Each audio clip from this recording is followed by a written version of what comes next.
Hay una cifra a la que casi nadie fuera de los círculos de los bancos centrales le presta atención, y podría decirse que es la cifra más importante del mundo en este momento. Es el porcentaje del comercio global que se liquida en dólares estadounidenses. Durante la mayor parte del periodo transcurrido desde 1970, esa cifra osciló alrededor del 80%. Hoy está más cerca del 58% y está cayendo. Esa disminución no suena dramática hasta que se comprende que toda la arquitectura del poder económico estadounidense, la capacidad de incurrir en déficits sin consecuencias inmediatas, la capacidad de sancionar a los adversarios a través de infraestructura financiera, la capacidad de endeudarse a bajo precio a pesar del deterioro de los fundamentos fiscales, sigue estando en ese número alto. Cada punto porcentual que cae es un ladrillo quitado de los cimientos del dominio del dólar. Y China es quien tiene el mazo. Quiero ser preciso hoy acerca de lo que China está haciendo realmente, porque la cobertura de esta historia en los medios financieros occidentales oscila entre dos extremos igualmente engañosos. Un bando descarta los esfuerzos de desdolarización de China como un teatro geopolítico que nunca representará un desafío serio al estatus de reserva del dólar. El otro bando predice un inminente colapso del dólar de la noche a la mañana que ocurrirá en cualquier día y lo ha estado prediciendo durante 20 años. Ambos encuadres están equivocados y ambos planteamientos hacen que los inversores se pierdan la historia real, que no es ni descartable ni apocalíptica. Es una campaña estratégica lenta, metódica, de varias décadas de duración, que ahora está lo suficientemente avanzada como para que sea imposible negar el rastro de los datos, y cuyas implicaciones para el oro y la plata son más significativas que cualquier otra cosa que esté sucediendo en los mercados financieros hoy. Mi nombre es Marcus Vail. Una década en Wall Street me enseñó a ignorar la narrativa y seguir la corriente. La narrativa en torno a China y el dólar casi siempre es errónea, porque está escrita por personas que defienden intereses institucionales en el acuerdo actual o se indignan ante una amenaza que no comprenden del todo. El flujo, el movimiento real de dinero, reservas, oro y moneda de liquidación comercial a través del sistema financiero global cuenta una historia diferente, y esa es la historia que quiero contarles hoy. Comencemos con lo que China realmente ha construido durante los últimos 15 años, porque la infraestructura es real, está operativa y ha sido en gran medida ignorada por la prensa financiera hasta hace poco. En 2015, China lanzó SIPS, el Sistema de Pagos Interbancarios Transfronterizos. Esta es la respuesta de China a SWIFT, la red de mensajería con sede en Bélgica, que procesa la abrumadora mayoría de las transacciones internacionales en dólares. SWIFT no es simplemente una utilidad financiera, es un cuello de botella a través del cual fluye el poder de las sanciones estadounidenses. Cuando Estados Unidos sacó a los bancos rusos de SWIFT en 2022, demostró al mundo que la infraestructura de pagos internacionales era efectivamente un brazo de la política exterior estadounidense. SIPS ofrece una alternativa. Todavía no está a la escala de SWIFT, pero su volumen de transacciones ha ido creciendo constantemente año tras año, y el número de instituciones financieras conectadas a él se ha expandido en Asia, Medio Oriente, África y América Latina de maneras que son directamente paralelas a las relaciones comerciales de China. La instalación de un sistema de pagos internacional distinto del dólar no es teórica, existe, procesa transacciones reales hoy y se está ampliando deliberada y sistemáticamente. En 2016, China lanzó una fijación del precio del oro denominado en yuanes a través de la Bolsa de Oro de Shanghái. Antes de eso, el precio mundial del oro estaba efectivamente controlado por dos puntos de referencia denominados en dólares: el índice de la London Bullion Market Association y el mercado de futuros COMEX en Nueva York. La fijación del yuan en oro por parte de China no desplazó inmediatamente esos puntos de referencia, pero creó algo que nunca antes había existido: un importante mecanismo de fijación de precios del oro completamente fuera del sistema del dólar, operado en la moneda del mayor consumidor y productor de oro del mundo. La Bolsa de Oro de Shanghái maneja ahora una parte sustancial y creciente del comercio mundial de oro físico. La solución del yuan importa no porque haya reemplazado todavía los puntos de referencia del dólar, sino porque demuestra la intención de China de poseer el mecanismo de descubrimiento de precios para el activo que está acumulando como base monetaria de sus ambiciones de moneda de reserva. Luego, en 2018, China lanzó futuros de petróleo denominados en yuanes en la Bolsa Internacional de Energía de Shanghái. Los precios del petróleo habían estado denominados exclusivamente en dólares desde los acuerdos de petrodólares de principios de los años 70. El contrato de futuros de petróleo en yuanes de China, respaldado por la capacidad de convertir los ingresos en yuanes en oro a través de la Bolsa de Oro de Shanghái, creó por primera vez un mecanismo a través del cual los exportadores de petróleo podían recibir pagos en una moneda directamente convertible en oro sin tocar el sistema del dólar en ningún momento. Rusia, Irán, Venezuela y varios otros importantes exportadores de petróleo comenzaron a utilizar este mecanismo casi de inmediato, rápidamente. Arabia Saudita ha estado en discusiones activas sobre la ampliación de la liquidación en yuanes de las compras de petróleo chino desde al menos 2022. Es difícil exagerar la importancia de esto. El poder del sistema del petrodólar se basa en el hecho de que históricamente los exportadores de petróleo han necesitado dólares para vender petróleo y luego reciclaron esos dólares en bonos del Tesoro de Estados Unidos, creando un ciclo de demanda que se refuerza a sí mismo tanto para el dólar como para la deuda del gobierno estadounidense. Si se rompe ese ciclo en la etapa de liquidación del petróleo, todo el mecanismo de reciclaje comienza a desmoronarse. China también ha estado aplicando una estrategia paralela de acumulación de oro que los datos oficiales casi con certeza subestiman. El Banco Popular de China informa que las reservas oficiales de oro han aumentado a más de 2.200 toneladas. Pero los analistas independientes que rastrean los datos de flujo, cifras de importación, rendimiento de las refinerías, volúmenes de retiro de la Bolsa de Oro de Shanghái, llegan consistentemente a estimaciones de las verdaderas tenencias de oro chino, que son sustancialmente más altas que las cifras reportadas.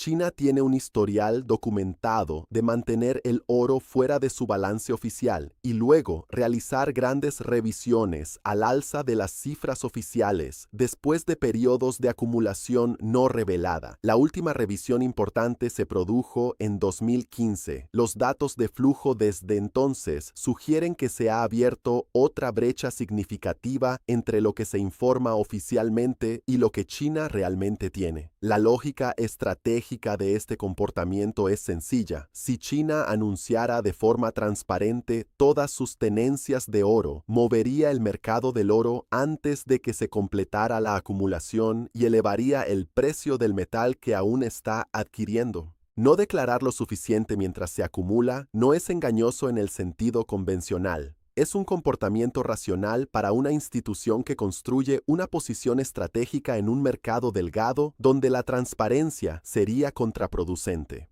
¿Por qué oro específicamente? La respuesta se conecta con el problema fundamental que enfrenta China en sus ambiciones de moneda de reserva. El yuan no es libremente convertible. Los controles de capital impiden el flujo internacional irrestricto que requiere el verdadero estatus de moneda de reserva.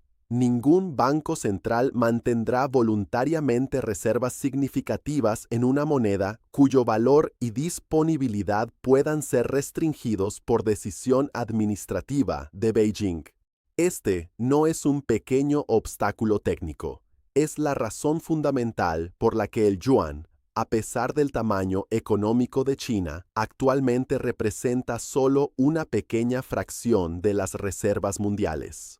Pero una moneda respaldada por oro, o incluso percibida de manera creíble como respaldada por oro, cambia el cálculo del riesgo. La convertibilidad del oro es el mecanismo histórico mediante el cual las monedas han ganado credibilidad ante los tenedores extranjeros que no tienen motivos para confiar en las promesas del gobierno emisor. Se confió en el dólar como moneda de reserva entre 1944 y 1971 precisamente porque era convertible en oro a un tipo de cambio fijo. La acumulación de oro de China, vista desde esta perspectiva, no es un comercio, es la preparación de una base monetaria para un yuan futuro, lo que ofrece algo que el yuan actual no puede, un respaldo de activos duros que reduce el riesgo de contraparte de mantenerlo. La arquitectura BRICS es el vehículo institucional a través del cual China está haciendo operativas estas ambiciones monetarias a escala. La coalición BRICS ampliada, que ahora incluye a Arabia Saudita, los Emiratos Árabes Unidos, Irán, Egipto y Etiopía, junto con los 5 miembros originales, representa más del 40% del PIB mundial y la mayoría de las reservas probadas de petróleo y gas natural del mundo. La cumbre BRICS de 2023 en Johannesburgo produjo comunicaciones que abordaron explícitamente la reducción de la dependencia del dólar en el comercio dentro de los BRICS. La cumbre de Kazán de 2024 en Rusia fue más allá, con discusiones sobre una infraestructura de pagos común y un reconocimiento explícito del papel del oro en cualquier acuerdo monetario futuro entre los países miembros. Estas no son discusiones académicas, son conversaciones políticas entre gobiernos que controlan colectivamente la mayoría de las exportaciones de energía del mundo y una parte sustancial de sus recursos minerales críticos.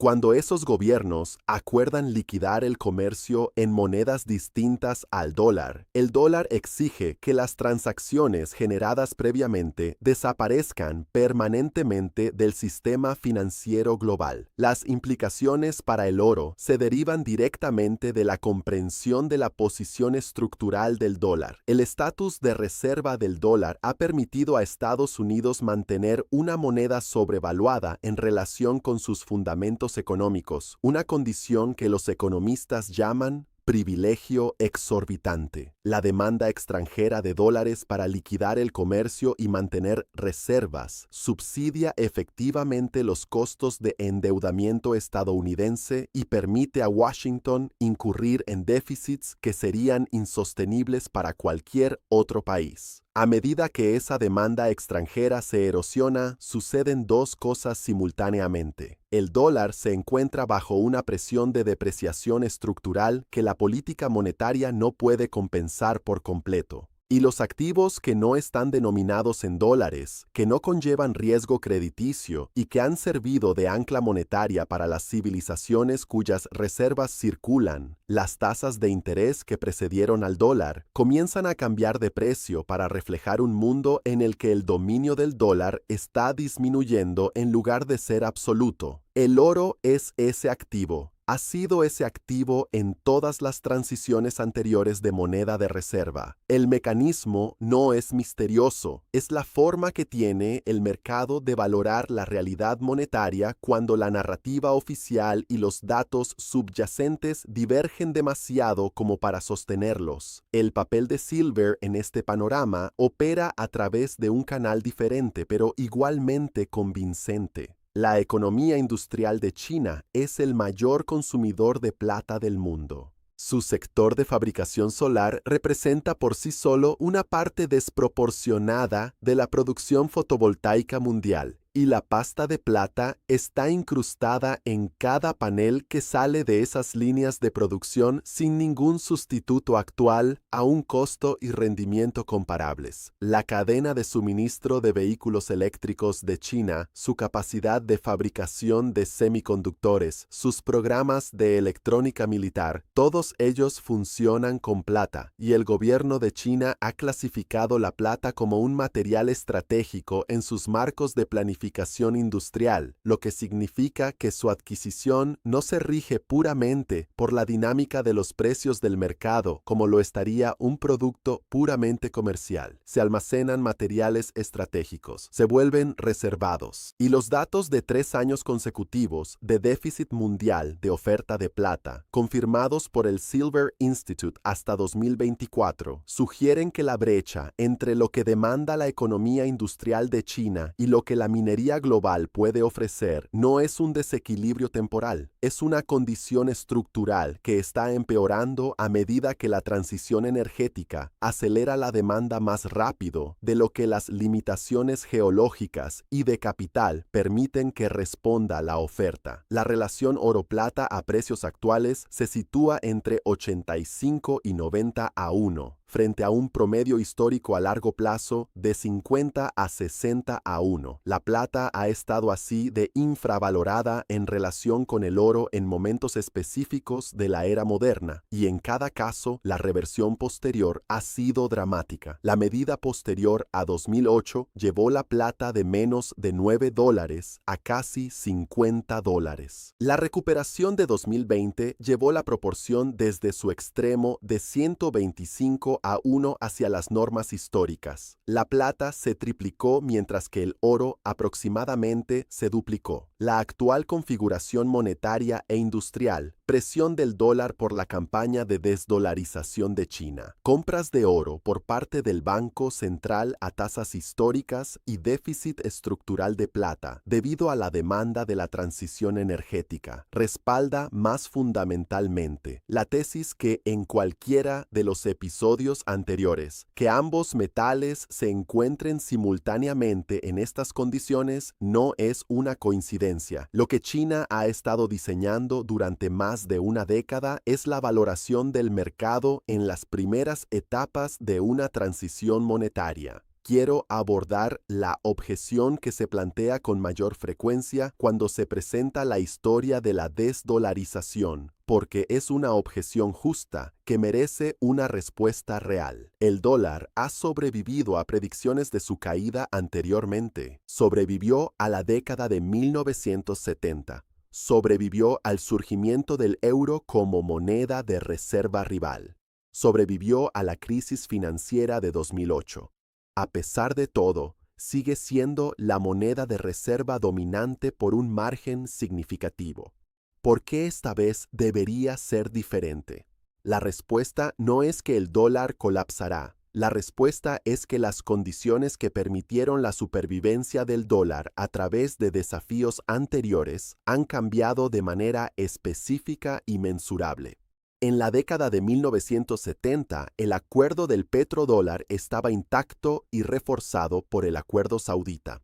Hoy ese acuerdo está siendo cuestionado activamente por el mayor importador de petróleo del mundo, que se reúne con los principales exportadores para negociar alternativas. Después de 2008, el dólar se benefició de su condición de refugio seguro, porque no existía una alternativa institucional creíble. Hoy en día, el CIPS, la Bolsa de Oro de Shanghái, los futuros del petróleo del yuan y la infraestructura de pagos de los BRICS han creado el esqueleto de una alternativa que no existía en 2008. El euro nunca amenazó el dominio del dólar porque Europa permaneció dentro de la arquitectura de seguridad estadounidense y no tenía motivación para desmantelar un acuerdo que servía a sus intereses. China tiene una relación fundamentalmente diferente con el poder estadounidense y una motivación fundamentalmente diferente. No es un desafío potencial desde dentro del sistema. Está construyendo un sistema paralelo desde fuera. Esa distinción es lo que diferencia el episodio actual de todos los periodos anteriores en los que se predijo una caída del dólar que no se materializó. Nada en este análisis es asesoramiento financiero. Su situación requiere orientación específica para sus propias circunstancias por parte de profesionales que las conocen. Lo que puedo ofrecer es el marco.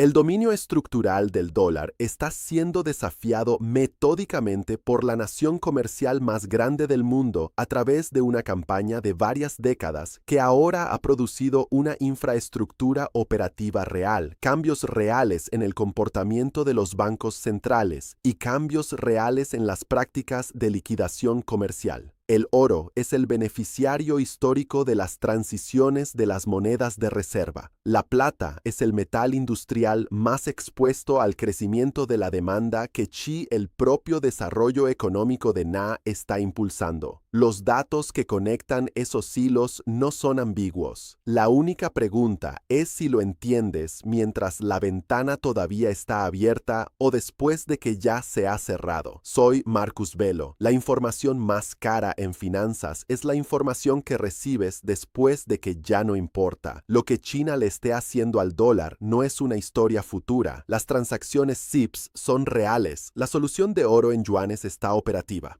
Los futuros del petróleo de Shanghái se cotizan diariamente. Los cambios en las reservas del Banco Central están documentados en datos del Consejo Mundial del Oro. La historia está sucediendo ahora. La única pregunta es si lo estás leyendo.